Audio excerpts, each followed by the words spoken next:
कोई भी पार्टनर चाहे मेल हो या फीमेल हो, सबसे पहले तो ये बड़ा सेल्फिश एक्ट है कि आप किसी को भी तकलीफ़ पहुंचा रहे हैं। और कर क्यों रहे हैं, इसके बहुत सारे रीज़न्स हो सकते हैं। इसका एक रीज़न तो ये भी हो सकता है कि एज अ चाइल्ड आपकी रेयरिंग कैसे हुई, कहीं आपको जिस तरह की पेरेंटिंग मिली, अगर आपकी नर्चरिंग अच्छी नहीं हुई और आप एक स्टेबल पर्सनालिटी के हामिल नहीं हैं, तो फिर या तो आपकी पर्सनालिटी में एंग्शियसनेस होगा या फिर अवॉइडेंट पर्सनालिटी होगी। दोनों केसेस में आप अपने पार्टनर के अलावा भी किसी न किसी पार्टनर को देखते हैं, क्योंकि किसी न किसी और तरफ मुतवज्जे होते हैं। क्योंकि अवॉइडेंट पर्सनालिटी है तो फिर आप स्विच करते रहेंगे, क्योंकि आप तो अवॉइड कर रहे हैं ना क्या अवॉइड करते हैं? हर सिचुएशन पे आप कहीं और चले जाते हैं? हर सिचुएशन पे तो नहीं, वो चैलेंजिंग सिचुएशन, हाँ, मतलब चैलेंजिंग या कोई ऐसी जो एंजाइटी प्रोवोकिंग हुई, उसको अवॉइड करेंगे ना। तो अवॉइडेंट पर्सनालिटी आप कभी भी, एक डेप्थ होती है ना रिलेशनशिप में, क्योंकि relationship is hard work and long term relationship is no joke. मतलब आपको इतनी सारी चीज़ों से गुजरना पड़ता है, अप्स एंड डाउन्स देखना पड़ता है, और अगर आपकी पर्सनालिटी में वो स्टेबिलिटी नहीं है तो आप तो अवॉइड करेंगे ना।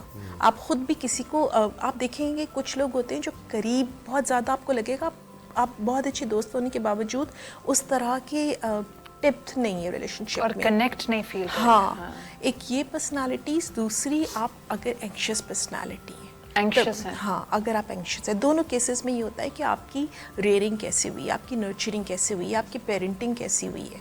तो अगर उन दोनों केसेस में, एक तो ये वजह है कि उन दोनों केसेस में लोग जो हैं डिफरेंट तरीके से दूसरे और जगहों पे अपने आप को, चाहे वो मर्द हो चाहे वो औरत हो, दोनों केसेस में है।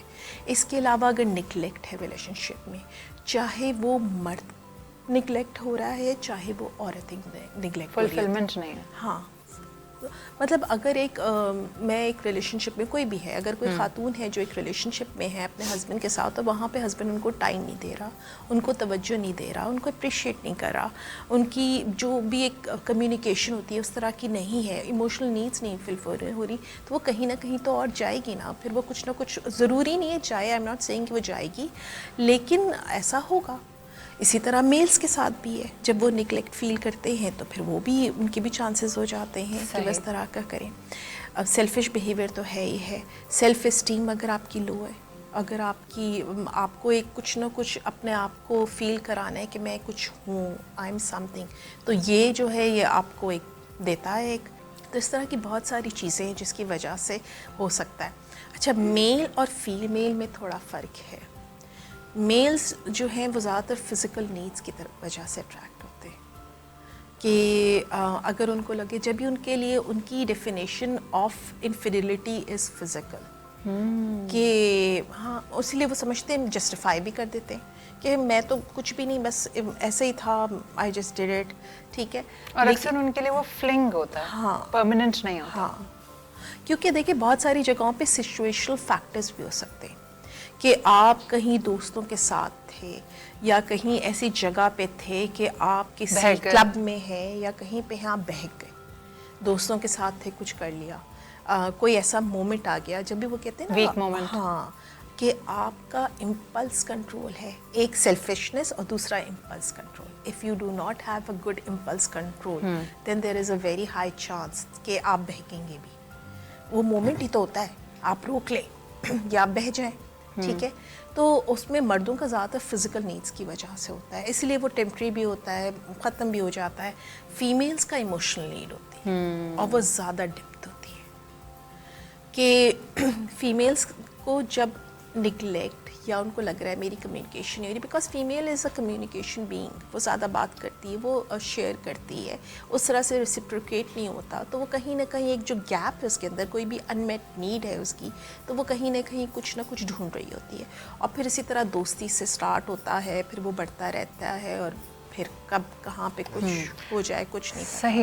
अच्छा, ये आपने इतना डिटेल में, मुझे लग रहा है पूरा प्रोग्राम ख़त्म हो गया, अब समझ आ गया कि क्यों करते हैं चीट लेकिन मेहदी, ये तो साइकोलॉजिकल एस्पेक्ट और इसमें तमाम चीज़ें कवर हो गई। आप अपने इर्द गिर्द मर्दों को देखते होंगे, बड़ा फ़ख्र से वो बताते हैं कि कोई भी रैंडम औरत होती, कहते हैं तेरी भाभी है, और आप हैरान रह जाते हैं कि यार भाभी ऑलरेडी घर में और आपके 4 बच्चे पाल रही हैं वो। एज अ मेल या मर्द के माइंड में ये बात चले इस्टेब्लिश्ड हो गई कि बहुत दफ़ा फिजिकल वो होता है, बहुत दफ़ा तो एम ही कह रहे होते हो तेरी भाभी, असल में उनका कोई इतना उनके अंदर दिल गुर्दा होता भी नहीं है कि वो किसी ऐसी बातें करते है ना क्या, हाँ जिनकी कोई तुक नहीं होती। आपको ऐसा क्या लगता है कि एक आदमी अगर अपनी हस्ती बस्ती फैमिली को दाव पे लगाता है, वो चीट करता है, उसके पीछे क्या मुहर्रिकात होते हैं एज अ मैन, जो आपने इतने सालों में आपने ऑब्जर्व किया होगा बहुत कुछ? बिल्कुल ऐसे ऐसे। Thank you so much. सबसे पहले तो ये जो टॉपिक है ये इतना हार्ड थोड़ा टॉपिक है और इतना मतलब सुलगता हुआ टॉपिक है कि इसको डिस्कस करना बहुत ज़रूरी है। और हम बात ही इसलिए करते हैं कि अगर कोई एक भी बंदा हमारी बात सुन ले और सुनने के बाद अगर उसका चेंज आ जाए तो हमारा काम हो गया। तो thank you for the Eshna TV आप लोग कि आप इस तरह के टॉपिक्स को डिस्कस करते हैं। अच्छा, मैं एक ह्यूमैनिटेरियन वर्कर हूँ, मैं लो लेवल तबका, मिडिल लेवल तबका, हाई लेवल तबका, इन तमाम से मिलता हूँ। मैं मैडम की बात बहुत गौर से सुन रहा था और मैं इन्हीं की बात को कनेक्ट करता हूँ क्योंकि मैं पढ़ाता भी हूँ मैम। तो हमारे यहाँ रिसर्चर्स का ना रुझान नहीं है, हमारे यहाँ वेस्ट में बहुत है लेकिन हमारे यहाँ पाकिस्तान में नहीं है। रिसर्चर्स से हमें ये पता चलता है कि आया हम जा कर रहे हैं। एक डॉक्टर बैठा होता है, उसके पास जब पेशेंट आता है जैसे आपके पास आएंगे तो वो अपने गार्ड ऑन करके आता है, वो इनसे इतना फ्रीली बात नहीं करता, ये बात को मुझे करेंगे सेकंड करेंगे। लेकिन जब आप किसी दोस्त के साथ बैठे होते हैं, मैं के साथ बैठूंगा, तो अपने दिल की बात ज़्यादा क्लियरली करके बताता है। तो मेरे पास एक रिसर्च आई, एक बच्ची ने की हुई थी, सोशल टॉपिक था, उसमें यही बात थी कि डिवोर्सेस पाकिस्तान में ज़्यादा क्यों होती हैं। तो जो टॉप 3 थी ना, जैसे मैडम की बात को कनेक्ट करता हूँ, पहला टॉप था communication. There is a very less communication between a man and a woman. अब मैं इसमें शादी की बात तो कर ही नहीं रहा, पॉइंट नंबर 1 था। 2 था डिसरिस्पेक्टफुल, रिस्पेक्ट का आंसर खत्म हो रहा है Aahista Aahista. And the third one is cheating. अब आप देखें जो टॉपिक हम डिस्कस कर रहे हैं वो तीसरे नंबर पे है, जबकि पहला कम्युनिकेशन आ रहा है। लेकिन उसने 200-300 को रिसर्च की थी। तो हमारे मैंने भी वैसे भी इंटरनेशनल रिसर्च है कि चीटिंग जो है पहला रीजन नहीं होता, पहला रीजन नहीं होता। आप खामोश हो जाते हैं, फिर आप मूव ऑन कर जाते हैं। तो उसका मतलब ये कि है तो सही लेकिन बहुत इंपॉर्टेंट है। अच्छा, अब जरा मर्दों के तवस्सुल से थोड़ा बात करते हैं। मैडम ने कहा कि फिजिकल नीड है, और ऑब्वियसली हम क्या करें, अल्लाह मियां ने बनाए ऐसा है, हम बायोलॉजिकली ऐसे हैं कि हम अट्रैक्ट होते हैं फिजिकली। लेकिन मैं थोड़ा सा इस बात से थोड़ा डिफर करूँगा इस बात से ना। देखो, मर्द पूरा दिन ख्वार होके आता है, काम करके आता है, आके जब वो घर पे आता है तो जब वो बीवी के पास बैठता है तो बीवी को चाहिए कि पहले अपने रोले सुनाने से पहले उसको थोड़ा ठंडा तो कर ले। सुने भी ना, ठंडा करे उसको, सबसे पहले पानी पी के पेश दे। मानो कुत्सिया कहती हैं, जी बिल्कुल, मानो कुत्सिया में सुन रहा था कि अगर आपकी डिपेंडेंसी खत्म हो गई ना मियाँ बीवी की, तो फिर आपका रिलेशनशिप ना बिल्कुल एंड हो जाता है। फॉर एग्जांपल, पानी गर्म करना है, हमारे पास गीजर ऑन किया, मैंने गर्म करके नहा लिया। खाना है, खाना माइक्रोवेव ओवन करके मैंने खा लिया। वो जो कनेक्शन टक करके टूटा, जो बेगम पानी गर्म करके हस्बैंड के लिए लेके आ रही है, जो खाना गर्म करके परोस रही है, वो कनेक्शन ना मिसिंग होता जा रहा है हमारी लाइफ के अंदर ना। ये जो जितनी जो हमारी जो सारी जो है टेक्नोलॉजी वो ख़त्म कर दी जा रही है। मुझे ऐसा लगता है कि पहले फिजिकल तो जरा बात की बात है, पहले घुसते हैं अंदर हो क्या रहा है। तो इस वक्त जो मेरे अतराफ है, जो मैं अपने दोस्तों में देखता हूँ, अपने अतराफ देखता हूँ, लोअर तबका भी और मिडिल तबका भी, अपर तबका को तो साइड पे रखते हैं। तो ये जो दोनों तबकात है ना, इनमें मैं ये चीज़ बहुत देख रहा हूँ कि डिपेंडेंसी जो है ना, जो ह्यूमन टच है वो कम हो रहा है। जब वो कम होता है तो फिर मैडम की बात उभर के आती है कि वो इधर उधर जाना शुरू कर देता है, औरत में भी और मर्द में भी। अब सेकंड आते हैं कि हम मर्दों पे यार क्यों सारा तोहमत लगती है कि अभी मैडम ने भी कुछ सारी बातें इसमें मर्द ही मरते, औरत बड़ी बड़ी कम थी, वो कह रही न्यूट्रल है, बस इतना ही करके उन्होंने बोला। तो मुझे इस पे थोड़ा इख्तिलाफ है। हाँ चलो आप अपने इख्तिलाफ बताएं, लेकिन नजर ऐसे आ रहा है, नजर ऐसे आ रहा है। अच्छा क्यों? अब देखें, फॉर एग्जांपल मेरा दोस्त है, मैं बिल्कुल प्रैक्टिकल एग्जांपल कोट कर रहा हूँ। कोर्ट में था, वो केस चलता डिवोर्स का और मैं साथ चला गया था अनफॉर्चुनेटली। अच्छा, जो बातें चल रही थी तो एक दूसरे पर तोहमत लगा रहे थे। तोहमत लगाते मेरे दोस्त ने वकील को रोका कि यार ये मेरी इज्जत है, ठीक है, मुझे केस नहीं जीतना, इसकी इज्जत को ना तार तार नहीं करना। तो हम मर्द जो है ना बात नहीं करते हैं। अगर हम चीटिंग, अगर हमारी पार्टनर ऑपोजिट करे ना, हम वावेला नहीं मचाते। लेकिन जो औरतें जो फेसबुक पे करके ना वावेला एक होगा वो 10,000 लोगों को बताएंगे, इसलिए हमारा ज्यादा हाईलाइट नहीं होता और खवातीन का ज्यादा हाईलाइट। Very true. अच्छा, ये जो आपने बात की ना कि डिपेंडेंस आपकी ख़त्म हो जाती है, ये एग्जैक्ट माँ बाप के औलाद के साथ भी होता है। जब तक छोटा बच्चा होता है वो माँ के इर्द गिर्द घूम रहा होता है क्योंकि उसको हर चीज़ के लिए माँ चाहिए होती है। टीनेजर अपना खाना गर्म कर सकता है, वो अपने कमरे में लॉक हो जाता है। As soon as you start earning money, आपको अपने बाप की भी ज़रूरत नहीं होती। तो ये बात बिल्कुल सही है कि जब तक हम एक दूसरे के ऊपर डिपेंडेंट रहते हैं, लेकिन ज़्यादा इंपॉर्टेंट है कि हम डिपेंडेंट तो रहें, हम इमोशनली एक दूसरे के ऊपर डिपेंड करें। अब इस पर आपसे यहीं से बात कनेक्ट करती हूँ कि हमारी कम्युनिकेशन आप कह रहे थे ख़त्म हो जाती है। मर्दों को साइंस क्या कहती है कि किस किस्म की कम्युनिकेशन के लिए एक्सेप्टेबल है? क्योंकि ख़वातीन को लग रहा है कि मुझे सुबह के रात तक के रोने रहूँगी इसके आगे, तो for her it's her communication कि अम्मी ने ये कह दिया, तुम्हारी बहन आई थी, she is communicating in her own way. How a man or a woman should communicate according to psychology? देखें, कम्युनिकेशन जो है, सबसे पहले तो मैं एक चीज़ और ज़रा वजाहत कर दूँ. अब मैंने कतन ऐसा नहीं कहा कि मर्द ज़्यादा करते हैं, क्योंकि दोनों जेंडर्स करते हैं. और जितनी ज़्यादा डेवलपमेंट होती और जा जितनी रही है, अनफुलफिलमेंट होगी उतना ही चीटिंग का रुझान बढ़ेगा. होगा. तो जितनी हमारे यहाँ जैसे जैसे फीमेल्स भी लेबर फोर्स का हिस्सा बनती चली जा रही हैं, अब वो भी दूसरी चीज़ें देख रही हैं रिलेशनशिप में.